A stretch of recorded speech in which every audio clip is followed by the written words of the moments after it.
Good morning friends. Hindi classes bye Anjali में आप सभी का स्वागत है।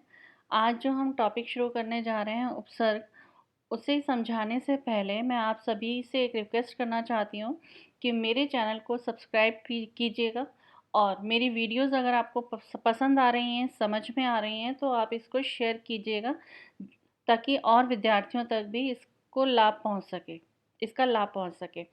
तो इस उपसर्ग टॉपिक को शुरू करने से पहले मैं कुछ वाक्य आपको दिखाना चाहूँगी।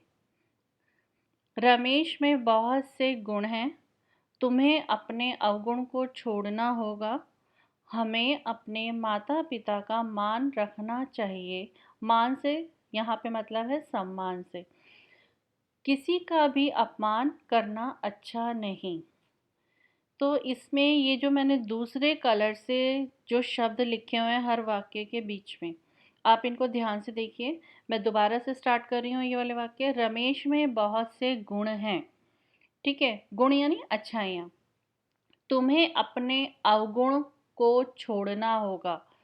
यहाँ पे ये जो गुण लिखा था ऊपर वाले वाक्य में, इसी गुण को हमने यहाँ दोबारा लिखा है और इसके सामने यहाँ पे अव शब्द, शब्दांश बोलते हैं इसको, शब्द नहीं बोला जाएगा ये। अव जो है इसको मैंने यहाँ लिखा है गुण से पहले, तो ये पूरा का पूरा शब्द बन गया अवगुण।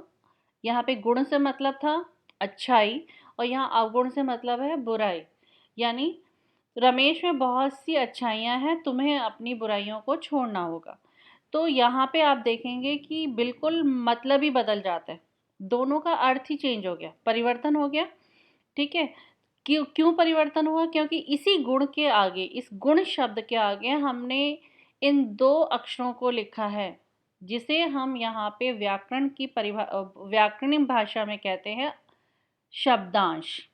ठीक है, तो ऐसे ही मैंने अगले वाले वाक्य में लिखा है, हमें अपने माता पिता का मान रखना चाहिए, किसी का भी अपमान करना अच्छा नहीं।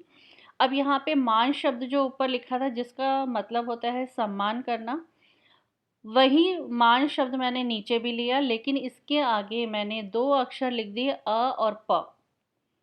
अप, ये शब्दांश है। ठीक है, तो मैंने जब इसको इन दोनों अक्षरों के सामने लिखा, यानी इस मान शब्द के आगे जब मैंने इस अप को लिख दिया, तो इसका अर्थ ही परिवर्तित हो गया।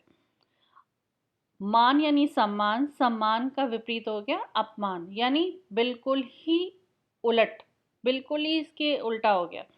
ठीक है, तो यहाँ पे ये परिवर्तन क्यों आया है? क्योंकि यहाँ पे अव और यहाँ पे अप, इन दो शब्दांशों को मैंने यहाँ लिखा है। मैं बार बार शब्दांश शब्द का प्रयोग कर रही हूँ। शब्दांश कहते हैं उसको जो शब्दों के अंश होते हैं, जो पूरी तरह से शब्द नहीं है, शब्दों के अंश हैं। उपसर्ग, यहाँ पे हमने उपसर्ग को इंग्लिश में प्रीफिक्स भी कहा जाता है। ठीक है, तो प्री मतलब क्या हो गया? पहले। पहले कौन से लिख रहे हैं हमने? अव और अप। फिक्स यानी लगने वाले, पहले लगने वाले। किसके पहले लगने वाले? मूल शब्दों के पहले लगने वाले शब्दांश। अब पहले कौन से लग रहे हैं? यहाँ पे अब लग रहा है और यहाँ पे अप लग रहा है। तो इनके लगने से इन शब्दों के अर्थों में परिवर्तन, इनमें हमने बिल्कुल ही परिवर्तित कर दिया इनको। यहाँ सम्मान अर्थ आ रहा था, तो यहाँ पे अपमान उसका बिल्कुल विपरीत आ रहा है। तो ये परिवर्तन किसकी वजह से हुआ? इन शब्दांशों की वजह से हुआ, जो अव और अप हमने लगाए हैं। तो इसकी परिभाषा इस प्रकार से देंगे हम, ऐसे शब्दांश जो शब्दों से पूर्व जुड़कर उनके अर्थ में परिवर्तन और विशेषता उत्पन्न करते हैं, वे उपसर्ग कहलाते हैं। तो एक चीज़ इसमें मैं बताना चाहूँगी कि ये जो परिवर्तन होता है ना, 95% परिवर्तन होता है और बहुत कम विशेषता उत्पन्न होती है। तो ये लिखते हम दोनों ही हैं परिभाषा में, लेकिन ज़्यादातर, अधिकतर इनमें परिवर्तन ही आता है जब हम शब्दांशों को शब्दों से, मूल शब्दों से पहले लिखते हैं, और उनको लिखने के बाद जब नए शब्द तैयार होते हैं तो उनमें परिवर्तन ही अधिक देखने को मिलता है। 95% परिवर्तन दिखाई देता है और बहुत कम विशेषता दिखाई देती है। तो परिभाषा इस प्रकार से दी हमने, ऐसे शब्दांश जो शब्दों से पूर्व जुड़कर उनके अर्थ में परिवर्तन लाते हैं और विशेषता उत्पन्न करते हैं, वे उपसर्ग कहलाते हैं। जैसे एक उदाहरण देना चाहूँगी, सामने दिया हुआ है। यहाँ पे मैंने ऊपर लिखा है मूल शब्द और यहाँ पे नए शब्द बन रहे हैं। ठीक है, अब यहाँ पे एक सर्कल है छोटा सा, इसके अंदर मैंने अ और प अप शब्दांश लिखा है। इस अप शब्दांश को मैंने इन मूल शब्दों के आगे जोड़ दिया। इनका जब योग हो गया इसके साथ, अप का जब मैंने यश के साथ योग किया, ये बन गया अपयश। अप धन यश अपयश। अप धन मान अपमान। अप धन कीर्ति अपकीर्ति। अप धन शब्द अपशब्द। तो हमने क्या किया है, मूल शब्दों के आगे इस शब्दांश को लगाया है। ठीक है, तो उपसर्ग क्या होते हैं, उपसर्ग मूल शब्दों से आगे लगते हैं, उनके आगे लगकर नए शब्द बनाते हैं और उनमें परिवर्तन लाते हैं। उसके बाद देखिएगा, उपसर्ग के अर्थ का ज्ञान होना जरूरी है। क्यों ज्ञान होना जरूरी है? आपको जो आप उपसर्ग लगा रहे हो, यानी कि जो शब्दांश आप लगा रहे हो, उसका अर्थ आपको पता होना चाहिए, उसकी नॉलेज आपको होनी बहुत ज़रूरी है। मूल शब्द, उसका भी वो भी सार्थक होना चाहिए, उसका भी कोई ना कोई अर्थ आना चाहिए, और इन दोनों को जोड़ने के बाद जो आप नया शब्द तैयार कर रहे हैं, उसका भी कोई ना कोई अर्थ ज़रूर आना चाहिए। तो सबसे पहले आपको इन उपसर्गों की, यानी इस शब्दांश के अर्थ की जानकारी होनी बहुत ज़रूरी है। क्यों? जैसे दर उपसर्ग का अर्थ होता है में। ठीक है, ये में इंग्लिश में इन वाला है, आई एन इन होता है ना इंग्लिश में, ये वो वाला में है। ठीक है, तो दर का अर्थ होता है में। जब हमें इस दर का मतलब ही नहीं पता होगा, तो हम नया शब्द बनाने में गलतियां जरूर करेंगे। अब यहाँ पे मैंने मूल शब्द लिए हैं मयान, गाह और वेश। इन तीनों में मैंने दर उपसर्ग को लगाया है। ठीक है, तो अब मुझे यहाँ पे ये पता था कि दर का मतलब होता है में। अब मयान, इसको तलवार भी बोलते हैं और उसको बीच भी बोलते हैं, यानी बीच का हिस्सा। गाह घर, वेश पोशाक, कोई भी पोशाक। ठीक है, जैसे साधु की पोशाक हो या कोई भी पोशाक। तो अब दर को जब मैं इनके साथ लगाऊंगी, तो शब्द बनेगा जो, उसका भी कोई ना कोई अर्थ आएगा। जैसे दर जमा मयान, दरमयान। दर धन गाह, दरगाह। दर धन वेश, दरवेश। जब मैंने इन दोनों का योग कर दिया, इनको आपस में जोड़ दिया, तो ये नए शब्द तैयार हो गए। दरमयान मयान में, यानी दरगाह गाह में, दरवेश वेश में। ठीक है, तो इनके तीनों के अर्थ अलग अलग हमें दिखाई दे रहे हैं, यानी तीनों शब्द जो बने हैं हमारे नए शब्द, वो तीनों ही सार्थक हैं। तो हमें सबसे पहले यहाँ पर जो भी हम उपसर्ग लगाने जा रहे हैं मूल शब्दों के आगे, सबसे पहले तो मूल शब्दों का अर्थ होना चाहिए कोई ना कोई, और जब हम उसके आगे उपसर्ग लगाते हैं तो उस उपसर्ग का भी क्या अर्थ है, उसकी जानकारी हमें होना आवश्यक है। 95% अर्थ में परिवर्तन लाते हैं, विशेषता बहुत कम लाते हैं, जैसा कि मैंने आपको अभी ऊपर बताया था। आगे देखिएगा, मूल शब्द जय दिया हुआ है। ठीक है, जय मतलब होता है जीत होना। अब इस मूल शब्द के आगे मैंने 3 उपसर्ग लगा दिए, 3 शब्दांश लगाए हैं, अ, वी और परा।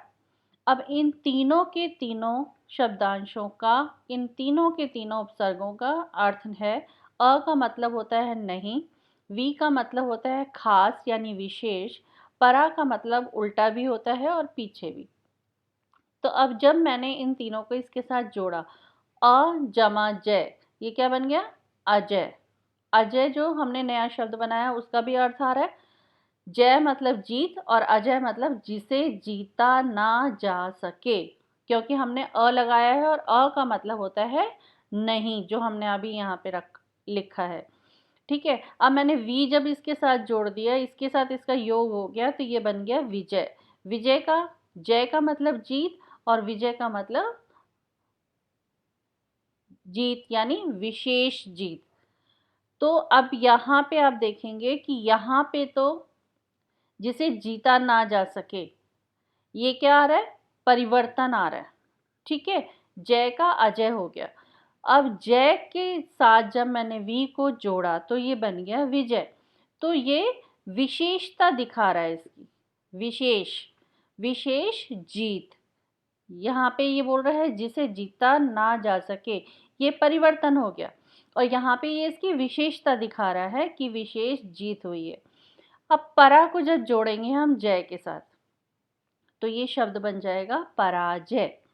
पराजय क्या होता है, हारना। ठीक है, तो यहाँ पे ये परिवर्तन दिखा रहा है, इसमें शब्दों में परिवर्तन आ गया, शब्दों के अर्थों में परिवर्तन आ गया। तो यहाँ पे मैंने 3 शब्द बनाए हैं, नए शब्द, और इन तीनों में से 2 शब्द ऐसे हैं जिनमें परिवर्तन हो रहा है और एक शब्द ऐसा बना है जिसमें वो विशेषता बता रहा है। तो मेरे कहने का तात्पर्य ये है कि उपसर्ग लगाने के बाद जो नए शब्द बनते हैं उनमें परिवर्तन ज़्यादा होते हैं और विशेषताएं कम देखने को मिलती हैं। अब हिंदी में 5 प्रकार के उपसर्गों का प्रयोग होता है। 5 प्रकार के उपसर्ग कौन कौन से हैं? देखिए इधर, संस्कृत के उपसर्ग, हिंदी के उपसर्ग, अरबी फारसी के उपसर्ग और संस्कृत के अव्यय। अव्यय यानी अविकारी शब्द जिन पे लिंग काल इनका प्रभाव ना पड़े। लिंग का, वचन का, काल का, कारक का, इनका प्रभाव जिन शब्दों पे नहीं पड़ता है वो अव्यय कहलाते हैं, जैसे हमने लास्ट वीडियो में बताया था आपको। ठीक है, तो उन्हें अव्यय अव्यय भी कहा जाता है, उन्हें अविकारी भी कहा जाता है। तो ऐसे अव्यय जो संस्कृत में अव्यय कहलाते हैं वो यहाँ पे उपसर्ग के तौर पे हम प्रयोग में लाते हैं। पांचवा हमारा आता है अंग्रेजी के उपसर्ग।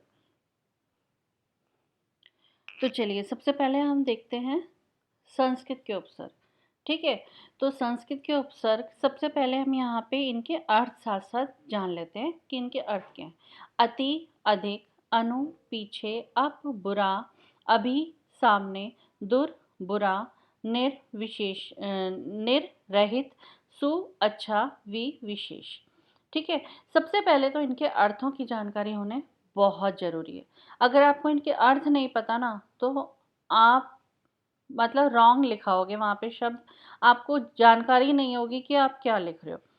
ठीक है, अब जैसे ये है, अति को मैंने रिक्त के साथ जोड़ा। यहाँ पे रिक्त मेरा मूल शब्द है, रिक्त के साथ मैंने अति को जोड़ा तो ये नया शब्द बन गया हमारा अतिरिक्त। अब शय के साथ जब मैंने अति को जोड़ा वो बन गया अतिशय। रेक के साथ जोड़ा तो बन गया अतिरेक। रेक का अर्थ भी है, शय का अर्थ भी है और रिक्त का अर्थ भी है। रिक्त का मतलब होता है खाली, शय का मतलब बहुत सारे अर्थ हैं इसके बेटा, जैसे शैया है, वस्तु है, निद्रा है, सर्प है, और भी बहुत अधिक अर्थ है। रेक रेक का मतलब भी बहुत सारे निकलते हैं, जैसे शंका है, मेंढक है, और भी बहुत सारे। ठीक है, तो अब जब मैंने इनके साथ अति को जोड़ा तो ये नया शब्द तैयार कर रहे हैं। अब मेरे को पता था कि अति का मतलब होता है अधिक, तो रिक्त के साथ जब मैं अति को जोड़ूंगी तो ये अतिरिक्त यानी बहुत ज़्यादा खाली जगह दिखा रहा है, अतिरिक्त। शय के साथ जोड़ूंगी, इसका भी जब नया शब्द तैयार हो रहा है अतिशय, इसका भी मतलब निकल रहा है। ठीक है, जिसके लिए भी हम यूज़ में लाएंगे इसको वाक्य के अनुसार। अतिरेक, इसका भी अर्थ निकल रहा है। तो हमें ध्यान क्या रखना है इसमें कि जो हमारे उपसर्ग हैं उनका अर्थ भी हो, मूल शब्दों का अर्थ भी हो, और इनको जोड़ने के बाद, इनका योग करने के बाद जो हमारे नए शब्द तैयार हो रहे हैं उनका भी अर्थ हो।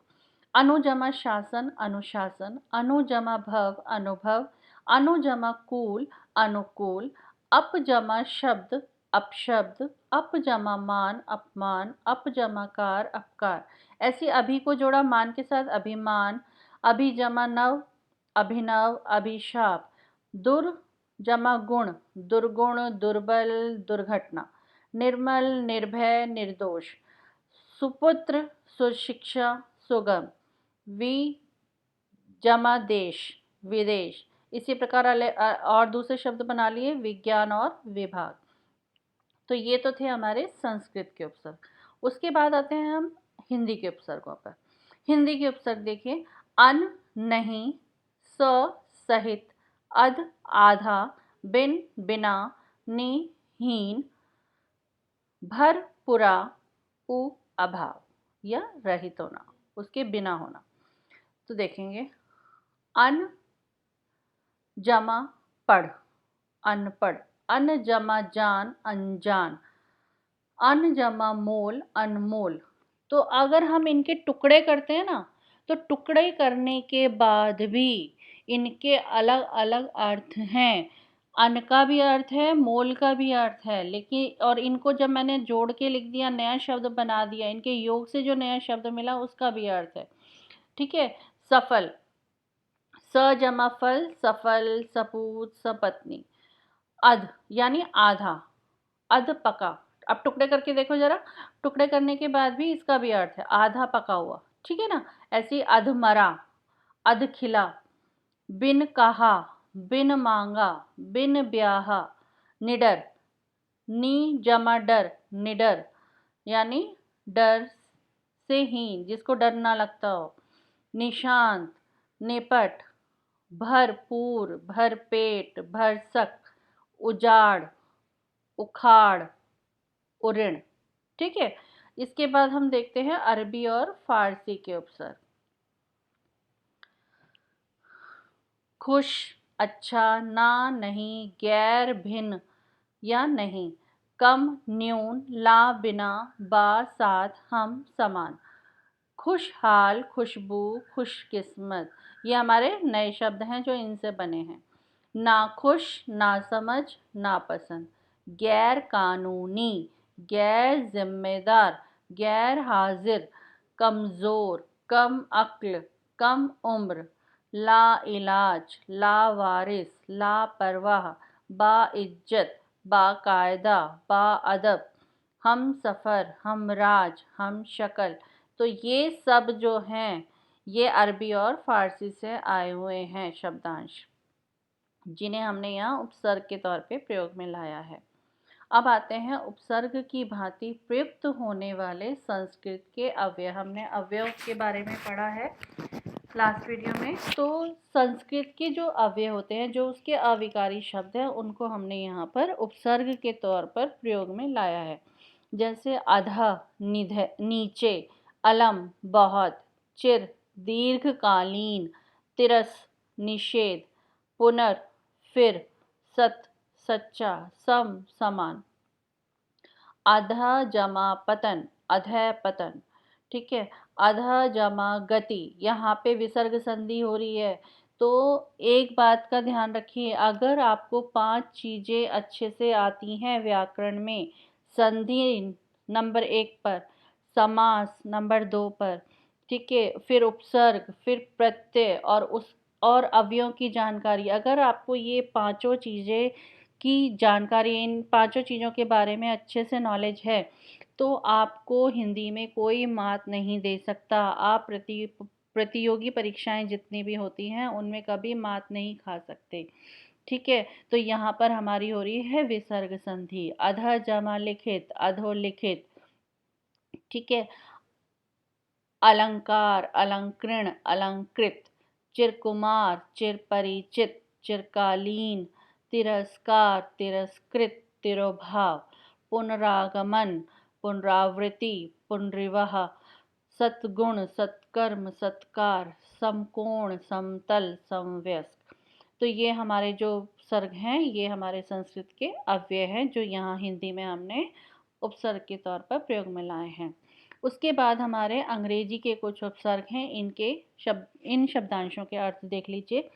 चीफ, मुख्य, जनरल, प्रधान, असिस्टेंट, सहायक, डिप्टी, उप सहायक, सब अधीन, हेड, प्रधान। मिनिस्टर के साथ जोड़ दिया, chief minister, chief commissioner, general secretary, general manager, assistant manager, assistant teacher, deputy commissioner, deputy director, sub inspector, सब जज, हेडमास्टर, हेड कलर। ठीक है। तो ये हमारे 5 थे हिंदी में प्रयोग में लाए जाने वाले उपसर्ग। तो हमने आज की वीडियो में क्या जाना, क्या हमने जो मेन चीज़ें हमें याद रखने वाली हैं उपसर्ग के बारे में, वो क्या है बेटा?